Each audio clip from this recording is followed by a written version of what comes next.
Hello, my name is Richard, and welcome to No Pro with a GoPro.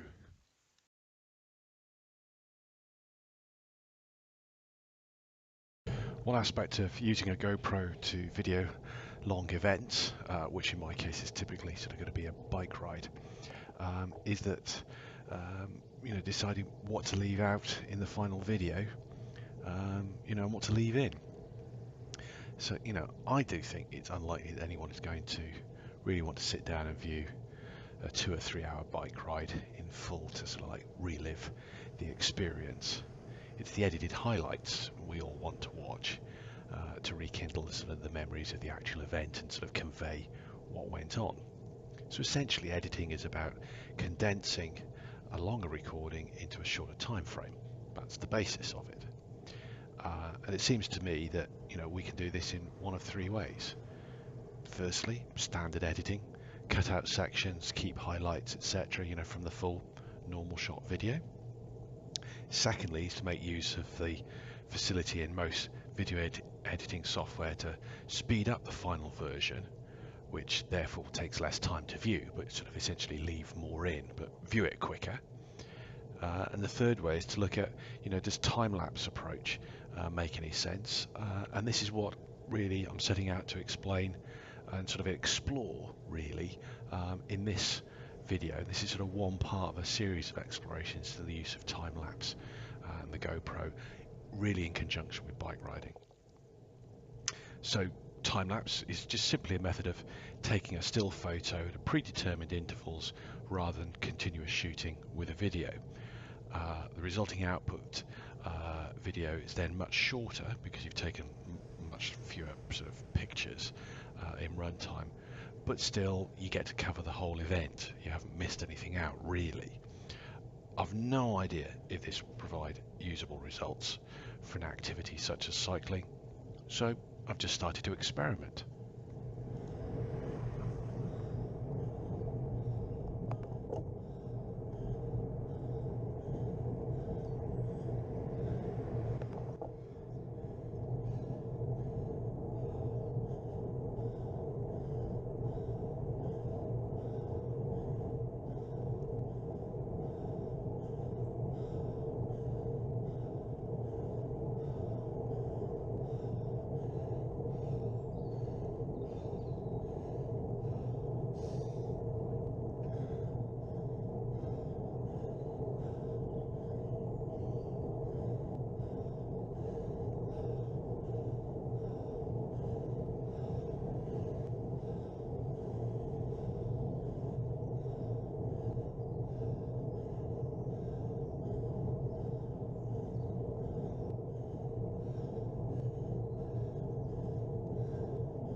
So as you can see, that's now nearly finished. I've cut out a bit in the middle. So having converted the file, I can then go to edit, and this is the file I want to edit. So I just drag that down into the main editing timeline, and that's fine. I'm not going to do any actual editing because that's not the purpose of what we're trying to do here. And what you've got up here is the speed of the output file. So 100 is standard speed. So we're now going to export this. Now I usually use the HD 1080, and it's got a frame rate of essentially 30 frames per second. And I'm going to export that, and I'm going to put it in my video folder, which is time-lapse 2, and I'm going to do time-lapse, just so I can know what it's called. 2 per second, 100, but 100 being the speed at which the output. And I'm going to save that. That doesn't take very long to convert. And then this is where I also wanted to play around with sort of what would happen if I reduce this. So let's say, so I've divided that by 2, let's do it at 50. And we'll do a comparison of these later. So I'm going to export that, and I'm going to change that from 100 here to 50. I'll explain later about what this different speed is going to mean and how that impacts on the frame rate, but you can just see the process going through. That's then, it's a short file, so it doesn't take very long. And then also let's take that down to 25% and export that. Same settings, HD, change that from 50 to 25 so I can identify them later, save that and do the conversion.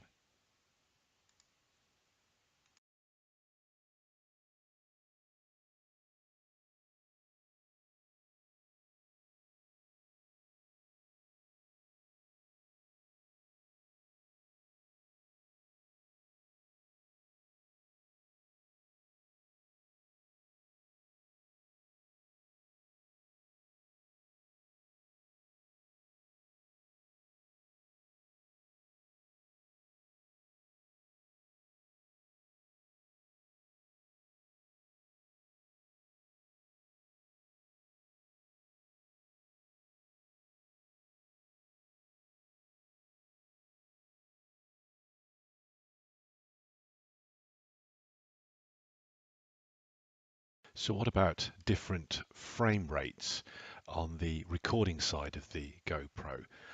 So to give you an idea, so I'm showing the different frame rates, so increasing the number of frames per time for the same video, 3.5 minutes, gives you an idea of roughly the number of pictures you would take, and then roughly at the standard speed, the output in seconds.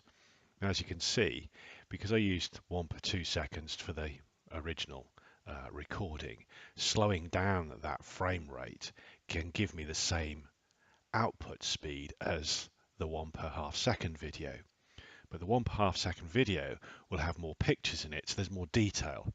So it'll be interesting to compare a 1 per half second frame rate at standard speed, which will be 14-15 seconds long, with the video of 1 frame per 2 seconds, but that's slowed down to 25%. So you have roughly the same length of video, but there should be more detail in the 1 per half second version. So let's look at a comparison of those two.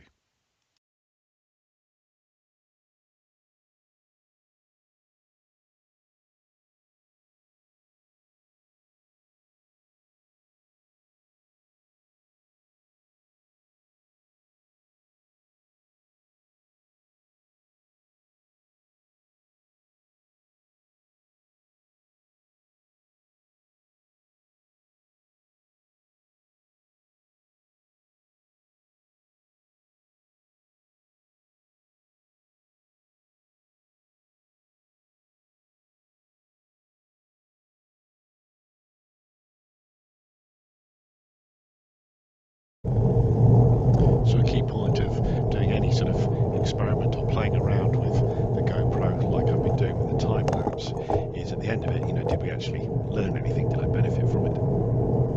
In the GoPro guidance, it does actually actually say that the recommended sort of frame rate for time-lapse photography for cycling is actually a half frame per second. And I think looking at the output videos, I think that's right. I think the standard speed at half second intervals for the photos. So the second video we just looked at has more detail. It's sort of slightly smoother, and I think you can play around with the speed, so we can slow that down a little bit if we needed to. But, you know, we've still taken a 3.5 minute video and compressed that at the moment down to 15 seconds.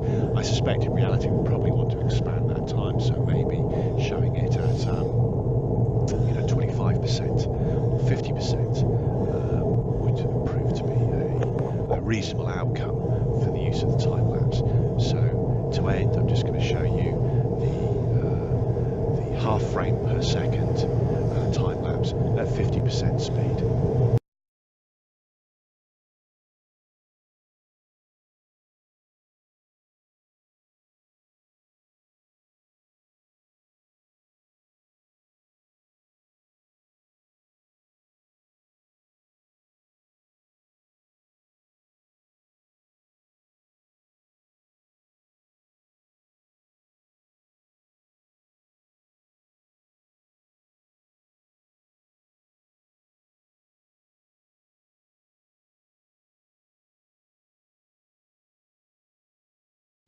I have more aspects to consider in this time-lapse experiment and investigation, which I'll look into in another video.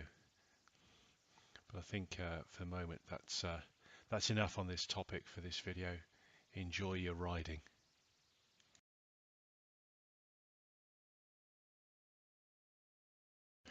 Well, that's it for now, and I hope you enjoyed my latest video.